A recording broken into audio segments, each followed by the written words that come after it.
Donc, bienvenue sur un tuto Yateo. Aujourd'hui, nous allons voir comment importer des données et principalement les données produits dans votre catalogue PrestaShop. Donc pour ça, il faut se rendre directement dans Paramètres avancés dans le back-office et dans la section Importer. Et ici, on va se rendre du coup dans la section d'import des produits où bien sûr on peut importer également des catégories, des déclinaisons de produits, des clients, des adresses, des marques, des fournisseurs ou d'autres magasins. Alors, aujourd'hui, on va uniquement se concentrer sur l'import des produits. Donc pour importer des produits, aujourd'hui, on va avoir, comme vous pouvez le voir à droite, tous ces champs-là en termes de champs natifs à PrestaShop concernant les produits. Donc ce sera tous les champs qu'on pourra ajouter donc, dans notre fichier Excel et qu'on pourra importer directement lors de l'import produit. Aujourd'hui, PrestaShop il propose déjà plusieurs exemples de fichiers produits. Donc c'est possible d'en choisir. Donc par exemple, on va aller télécharger le fichier produit et on va l'ouvrir.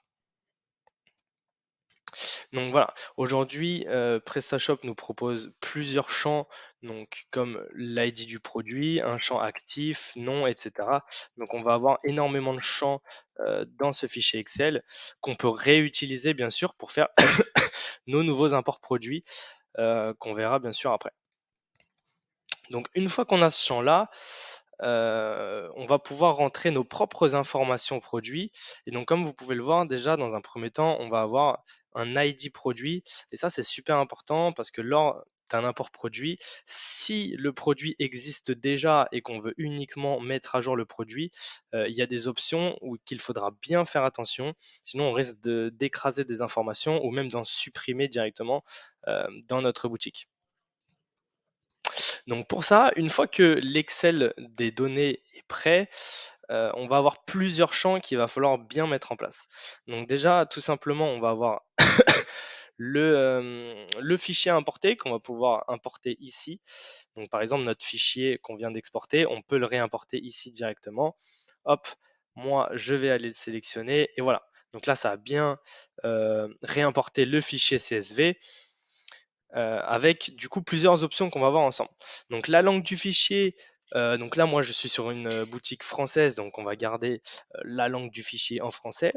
Les séparateurs, moi je vous conseille de laisser les séparateurs par défaut, mais il faudra bien faire attention que les séparateurs soient également, que le séparateur soit le bon sur votre fichier Excel. C'est super important, sinon on risque d'avoir une erreur à ce niveau-là et que les données importées ne vont pas être bonnes. Donc en plus de ça, on va avoir du coup un séparateur de champs à valeur multiple. Donc ça c'est possible si on a plusieurs valeurs dans un même champ. Ces champs seront séparés par une virgule. Et attention, il faudra faire la même chose du coup dans le fichier Excel, bien faire attention de séparer les champs par des virgules si jamais on a plusieurs valeurs dans une seule case. Ensuite, on va avoir plusieurs options. On va avoir la possibilité de supprimer l'ensemble des produits avant l'import. Donc ça, c'est si on veut vraiment vider notre catalogue et tout réimporter. Moi, je vous conseille du coup de ne jamais faire ça si vous avez déjà des produits dans, la, dans votre boutique. C'est super important du coup de ne jamais supprimer les produits avant l'import. Ensuite, on va utiliser la référence du produit comme clé. Donc ça, c'est possible d'utiliser la référence du produit comme clé au lieu de l'ID produit. Donc pour cela, on va juste... Voilà, tout dépend de sur quoi vous voulez vous baser pour réimporter les produits, l'ID ou la référence. C'est tout à fait possible d'avoir l'un ou l'autre.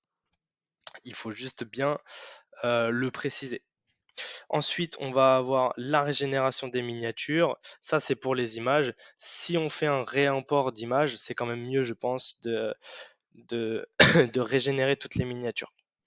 Ensuite, forcer les identifiants.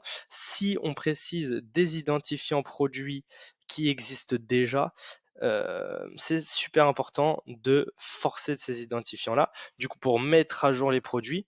Mais si on importe des nouveaux produits, il faut absolument pas les forcer parce que du coup ça va écraser les données de vos produits qui auront les mêmes ID. Par exemple, dans mon fichier, j'importe des produits avec un ID 1 à l'ID 7. Si ces produits existent déjà avec les mêmes ID ou Si j'ai ces ID-là qui existent déjà dans ma boutique, ça risque d'écraser les informations des produits qui sont déjà existants.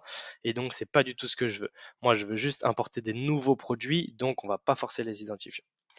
Ensuite, on peut ou non s'envoyer une notification par mail. Ce n'est pas forcément obligatoire. Enfin, dans l'étape suivante, on va pouvoir voir, voilà, donc là, on va avoir le tableau avec les différentes données de l'import.